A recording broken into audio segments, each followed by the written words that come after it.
Jadi jangan ada yang mengeluh hujan turun. Bahwa Anda kerepotan, bahwa Anda kesulitan, itu berkah juga. Kesulitan itu berkah. Kalau Anda tidak pernah mengalami kesulitan, Anda tidak pernah menjadi dewasa. Kan gitu ya. Jadi kalau ada hujan turun, itu langsung saja. Masya Allah, Masya Allah, Alhamdulillah, Alhamdulillah, Alhamdulillah gitu ya. Nah, bahwa masuk angin, emang jelek masuk angin. Kan bagus masuk angin, Alhamdulillah. Sakit juga bagus, kan gitu. Kalau Anda masih menganggap masuk angin itu buruk, ya Anda belum mengerti kehidupan. Bahwa masuk angin harus disembuhkan, iya. Jadi kan peristiwa menyembuhkan kan juga indah. Dan syaratnya keindahan menyembuhkan adalah ada sakit dulu. Maka sakit itu adalah persyaratan keindahan, kan gitu. Ini sebelum ngomong pajak dan hutang, gitu. Ya gitu ya, satu ya. Nomor dua, saya yang memohon antum tetap di sini. Sesepuh kita Bapak Abdullah Hamahwa yang saya kenal sejak dahulu kala ya Ustadz ya, saya kenal beliau sejak dahulu kala, dan ini harus kita takzimi sebagai salah satu rujukan sejarah kita, termasuk rujukan pengetahuan dan jurisprudensi ilmu-ilmu tentang keindonesiaan, karena beliau lebih berpengalaman dibanding kita semua. Itu hati awakmu nak dibanding beliau itu. Dia dulu ngalamin bagaimana mendirikan HMI awalnya, dia mengalami bagaimana Bung Karno agak terpecah hatinya terhadap HMI dan CGMI. Saiki wis gak ana wong kenal CGMI toh. Udah nggak tahu CGMI ya. Ya gimana sih, itu musuh utamanya dulu adalah CGMI dan GMNI separuh gitu ya, dan seterusnya. Tapi tidak usah saya ceritakan karena Anda sudah lelah bermusuhan dengan macam-macam, sehingga tidak usah saya ceritain bermusuhan. Nomor dua, jadi sekali lagi soal mengeluh tadi, tidak ada gunanya mengeluh itu. Yang ada bersyukur saja, meskipun belum masuk akal. Jangan khawatir, nanti Anda akan ketemu bahwa dia rasional, bahwa bersyukur itu rasional. Jadi tidak usah faham dulu baru bersyukur saja dulu supaya Anda faham. Jadi ini logika-logika yang dia keluhkan tadi itu tidak akan tercapai karena kalau tidak ada manusia Indonesia baru yang mencoba memperbaiki kembali logikanya. Jadi alhamdulillah Ma'iyah ini saya sudah melihat bulan-bulan terakhir ini yang disebut qaumun akhar. Jadi Allah tidak perlu menghancurkan bangsa Indonesia untuk kemudian dikasih kaum yang baru, umat yang baru untuk membangunnya. Di tengah kehancuran ini juga sudah lahir manusia baru seperti Anda, seperti Arek Gendeng Malang Budi Setiawan iku mangsa piturute, itu manusia baru, itu hibrida baru Indonesia. Dan selama masih hibrida gendeng yang mengurusi itu, Anda juga ndak usah mengeluh. Wis mesti wong gendeng wis mesti ngono iku, ketika apakno meneh. Tapi kan ada Anda, ada dia, ada teman-teman semua, dan ada kita. Usiamu kan masih 20, 30, 40 paling ya. Jadi kita punya harapan besar, dan ini jumlah kayak Anda ini ada di mana-mana, di Purwokerto, Banyumas, Purbalingga, Ngawi, Madiun, Ponorogo, lahir manusia baru Indonesia. Jadi Allah tidak perlu menghancurkan bangsa Indonesia. Allah di tengah kehancuran ini langsung melahirkan qaumun akhar, Indonesia yang berbeda, Indonesia yang baru. Dan itu sudah terjadi. Loh, bahwa nanti berhasilnya itu bertahap. Mungkin Anda sudah umur 50 baru kelihatan. Saya mungkin anak saya, cucu saya dan seterusnya baru berhasil betul. Loh, ini kan komplikasi penyakitnya luar biasa. Dan Anda tadi itu digaram-garami sama Anda sehingga anak Malang tuh tidak tahan. Wis loro dikei lombok meneh. Wis seru aku iki nek gendeng wis seru. Kan gitu ceritane kan ya, sehingga si siapa tuh Doni Setiawan tadi kan wis seru aku nek gendeng kok jadi peliak-peliak kan gitu kan. Oke, one itu first. The second, saya seneng ini siapa tadi menyanyi Rutsana ya tadi siapa? Dia dan siapapun. Kenapa di KJ ini semua boleh tampil? Nggak ada syarat. Setan pun tampil boleh. Karena kalau dia berbuat buruk di sini, dia akan mengalami kebakaran di dalam hati, jiwa, dan pikirannya. Mungkin juga hidupnya. Barang siapa berbuat jahat di sini, barang siapa punya hati jahat di sini, Anda tunggu. Tidak usah lama-lama, Anda tunggu saja. Jadi semua yang di sini ini, Ustadz Imam, ini mereka orang-orang insya Allah tulus. Mereka semua ikhlas untuk Indonesia. Tidak ada orang mau jauh-jauh, apalagi di Jakarta yang bukan kota ini tapi hutan rimba ini yang tidak jelas ini, mau datang-datang jauh-jauh ke sini tanpa pamrih, tidak mencari uang, tidak mencari apa-apa kecuali mencintai Indonesia. Masa Allah tidak akan membuat Anda hidup lebih berperan dan lebih sumringah di masa yang akan datang. Jadi ini mereka insya Allah tulus semua. Nah, setan pun kalau dia tampil di sini itu mau tidak mau dia harus berbuat baik. Jadi Anda pengennya setan berbuat baik atau berbuat buruk? Benar. Karena Anda maunya setan itu buruk toh. Ya toh? Dan Anda sudah klaim dengan stigma setan itu buruk. Nah itu kan salah Anda ngomong gitu itu. Setannya mengeluh sama saya. Saya ini disuruh Allah ini saya jadi setan ini. Saya ini cuma taat. Saya tidak punya kemungkinan lain. Sama dengan malaikat tidak punya kemungkinan lain. Manusia dan jin punya kemungkinan. Faman syaa falyu'min, faman syaa falyakfur. Kalau kamu mau percaya, percaya. Kalau mau khianat, khianat. Kalau kamu mau baik, baiklah. Kalau mau buruk, buruklah dengan resiko masing-masing. Kita punya demokrasi dari Allah. Setan tidak punya. Lebih beruntung mana Anda apa setan? Kan lebih beruntung Anda. Makanya saya itu tidak tega sama setan. Kalau sholat, kalau saya kebetulan jadi imam, saya tidak ngomong, ayo softnya dirapatkan supaya tidak diisi setan. Saya tidak tega.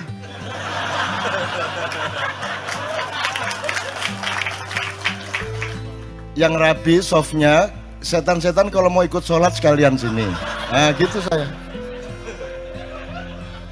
Saya tanya, apakah ada makhluk di muka bumi ini yang tidak kembali ke Allah? Jadi bagaimana mungkin saya mendoakan siapapun dan mengharapkan siapapun untuk tidak kembali ke Allah? Kemudian Anda dibiaskan oleh Allah sendiri supaya Anda diuji fokus sama Allah apa tidak dengan dikasih idiom neraka dan surga. Terus Anda semua itu pokoknya enggak pakai mikir, pengen ke surga semua. Saya kasih tahu, surga itu sepi banget. Anda kesana nanti kesepian. Nanti dilang bentino. Isinya cuman siapa? Paling Hizbut Tahrir, MTA, Wahabi Salafiyah baru ya, LDII, ya NU Muhammadiyah, Syiah, semua neraka. Jangankan lagi Kristen, Buddha, Hindu semua di neraka. Lah kok kamu mau masuk surga itu gimana? Nggak punya teman, sudah masuk surga nanti Anda disuruh jenggoten lagi. Iya coba. Bener nggak? Apa yang membuat kamu ingin masuk surga itu apa? Di sana jelas isinya kan sudah jelas toh. ISIS masuk surga, ya toh. HMI sekarang belum tentu masuk surga. Wong PMI aja ndak masuk surga, apalagi HMI kan itu. Ya toh? Ya itu ya. Oh, PMI bisa selawatan aja ndak masuk surga, apalagi HMI yang bisanya intelektual modern toh. Kan gitu. Nah, ini kalau pakai cara berpikir yang terjadi sekarang loh ya, surga itu sepi, jadi Anda tidak usah mikirin surga menurut saya, tidak usah mikirin neraka, pikirkan Allah, tujukan dirimu kepada Allah, gitu loh. Udah, nanti saya akan pelan-pelan memberi contoh soal itu supaya ini cepat saya berdialektika sama beliau-beliau. Saya ulangi lagi, kenapa kok di sini boleh tampil siapa saja, dan Anda datang ke sini tanpa syarat harus berpakaian ini, harus tidak ada syarat apa-apa. Gila apa? Allah saja menghamparkan bumi untuk semua makhluknya tanpa syarat kok. Masa kaji memberi syarat-syarat? Ya syaratnya nek iso nek pas ono kodak liwat ya isih nono apa. Ya mau ikut tok lah rek. Itu juga bukan syarat, itu cuma kon iki kok cik kebajute gitu. Badok tok gak tau bayar. Ya gitu ya. Oke. Karena gini teman-teman sekalian.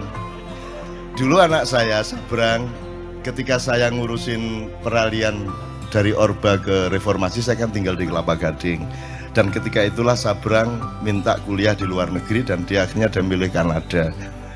Kemudian tiba-tiba krisis, dolar naik sampai 10.000, 15.000 dan seterusnya, sehingga saya email sama Brang, ini aku nggak bisa melanjutkan lagi, nggak mungkin saya membiayai kamu di Kanada, saya sendiri nggak jelas kerjaannya, dan sekarang rupiah sedang anjlok luar biasa, jadi saya mohon maaf tidak bisa mensupport kamu kuliah di Kanada.